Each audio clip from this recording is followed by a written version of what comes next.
Has anyone else noticed how different this dark moon in Libra energy is versus the dark moon that was in Virgo? I'm someone who thrives in the shadows. I love shadow magic. I love shadow energy. I love the darkness. I feel very at home there. Maybe it's my Scorpio stellium. So being really in tune with it. I've been realizing the dark moon in Libra is so different. It's so different. So here's a couple of things that I have learned, well, several things that I've learned so far from the dark moon being in Libra that I feel like are probably necessary to know because we're at the beginning of the transit, and what happens at the beginning of the transit does grow. So number one, don't fight what is reflected to you through other people. Figure out for yourself why you're fighting it and then transmute it. If you're able to look and see the reflection and be like, oh, actually, I don't agree with that, you have the power to clear it out so that it's not in that reflection anymore. So that's one of the empowering things. The second one, and this is kind of a dark moon as a totality, but I've been realizing it with this transit specifically. The dark moon forces us to be in that energy. We don't have a choice because the dark moon is partially about not submitting to others.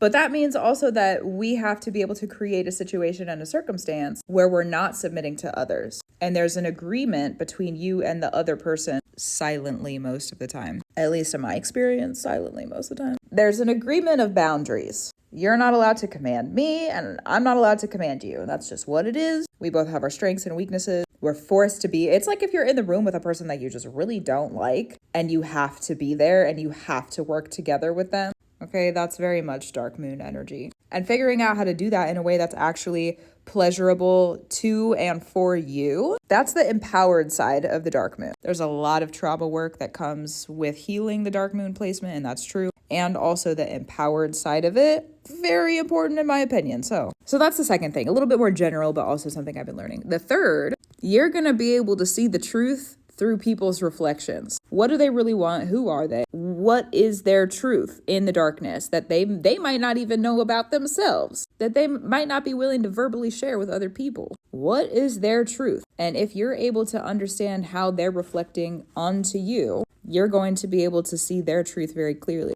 Also understand though that in that energy, and this is again kind of like bigger picture dark moon, but also applied to the Libra, that means people can see the truth of you. They can. People can see the truth of you. So be in tune with your darkness, how you need to be. Because if you're really able to sit in those reflections and understand them while the dark moon's in Libra, that means other people, like if you're forced to sit in a room with somebody else, okay, they can sit and look at you also. So people having the ability to look at you and see the truth about you means get really comfortable being able to sit in your truth and not be ashamed of it, not being ashamed of your truth. Because dark moon in Libra, it's about to get very, very intimate in the shadows.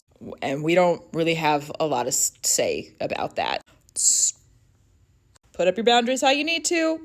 Do what you need to do. And if you're going to be spending time around people, expect there to be some reflections that maybe possibly change your directions. Because that is what the dark moon in Libra is about and for. So some not super fun truths, but necessary ones. Do what you need to do. Go and brew a love ya. Let the dark moon be easy for you, especially with the influence coming up in our next eclipse season. So I'll talk to you soon.